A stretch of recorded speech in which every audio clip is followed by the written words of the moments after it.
A new adult day services program is opened in St. Peter. Aaron Stuvey takes us there to learn more about the need for care programs in the community and how new programs are chipping away at the problem.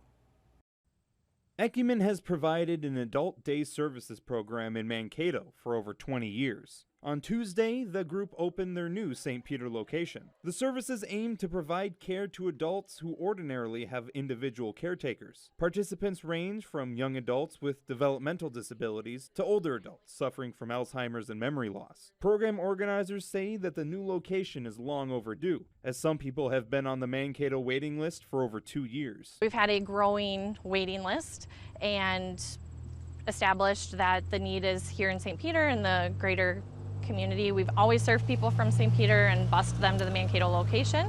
So we knew that this community needed adult day services, and now we have it here and are busing people from Montgomery, Cleveland, Lee Center, all the way. The new location sits in a section of St. Peter's First Lutheran Church, which previously housed a Christian Family Services office. The group says that the service gives a needed break to individual caretakers, and that every new care program helps chip away at the growing demand for care services around the community. The programming is really individualized, which makes it more beneficial for them while they're here. So it's not just giving their caregiver that much needed respite, but it's meaningful for the participant. And the goal is always that adult day services is somewhere they want to go, not where they have to go. In St. Peter, Aaron Stuvey, KUYC News Now.